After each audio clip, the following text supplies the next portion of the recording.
So considering accountability spiritually, if I can't be tempted more than I can bear, and if God is not tempted, who is in me, can I not then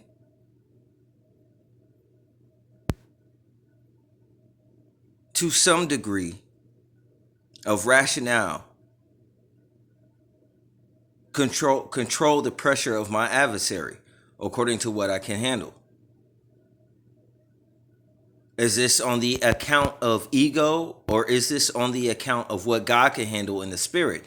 And therefore, if any man be devoid of this thing pertaining to knowledge and not having a relationship, would he not be in the brightness of his own reason, or any knowledge that he has pertaining to his own resources, rather than gathering understanding from the scriptures, meditating on the word, asking the Most High?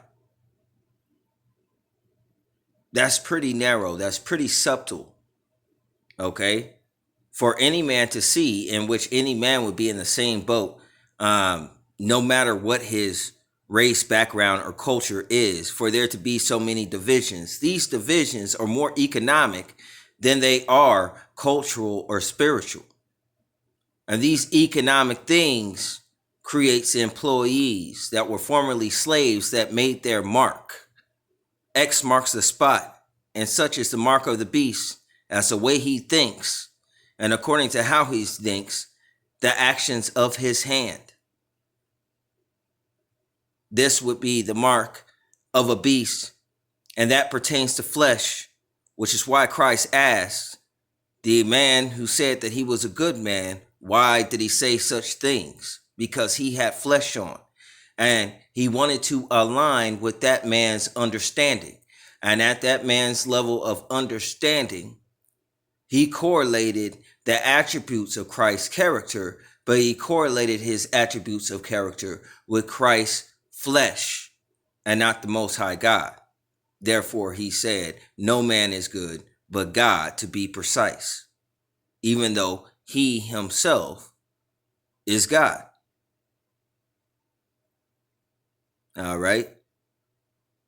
So in such situations, according to individuals and understanding, communication is more complex than individuals would imagine, just within the same parameters of one language. And we have several of this carbonite elemental space that we exist inside of, this gray matter, this projected reality, in which we collectively agree on to some extent we must be connected. There's only 6 degrees of separation, and the oddest thing is the separation, not the 6 degrees.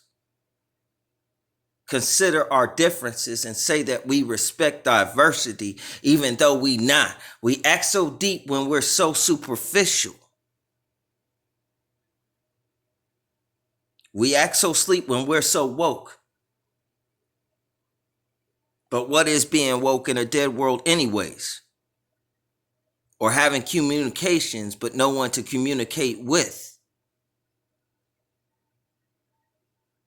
But every man the same has God. So, where the knowledge of men will fail you, as the ways of man fell in the garden, so is his knowledge in the books that you read, and you reap many understandings that are temporal.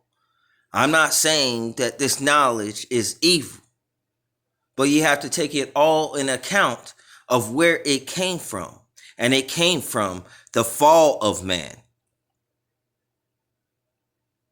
And then the enslavement of man in creating slaves and human resources, and man's quest for power from his own insecurity and in his pride, knowledge, when he is dumb of all things, according to God.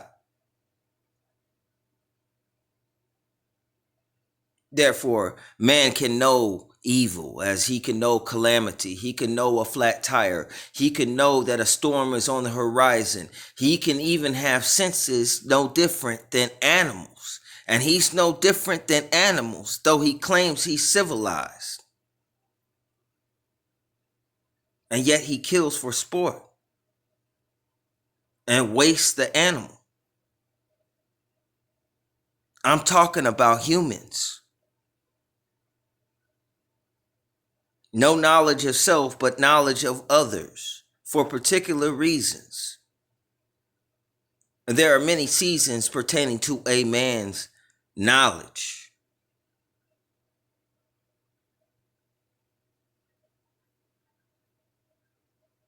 But if knowledge is not the reflection of wisdom, and God's wisdom doesn't reflect man's knowledge, and man's knowledge can be good, but it's temporal, and God's is eternal, which makes wisdom different than knowledge, because knowledge makes one thirst with more questions. And their curiosities is that which killed these kittens that think in their brightness of reason that they can do without God, or that God doesn't exist, that he get lost in himself as an Ouroboros. And therefore, the tree of good and evil pertains to temporal knowledge that pertains to this world. And this world is passing away along with every creature in it.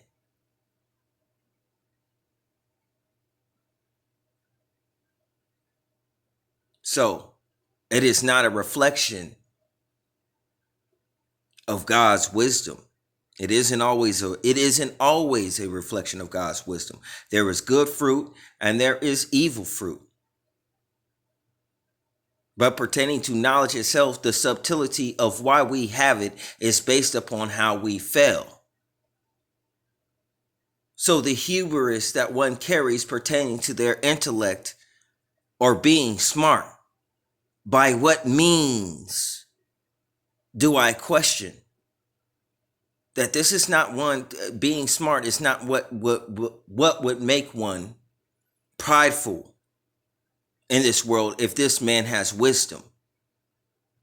But it would if that man had knowledge, because his knowledge would be based upon calamity and a fall rather than understanding the way of life. One is a working backwards pertaining to prevention of things that will surely happen, and the other is just following in the way. It is the difference between counting all the counterfeit bills versus knowing what a real bill looks like and knowing what all the counterfeits are. It's the difference between the principles pertaining to spiritual warfare in this world, which separates the archetypes of Cain and Abel in this jungle.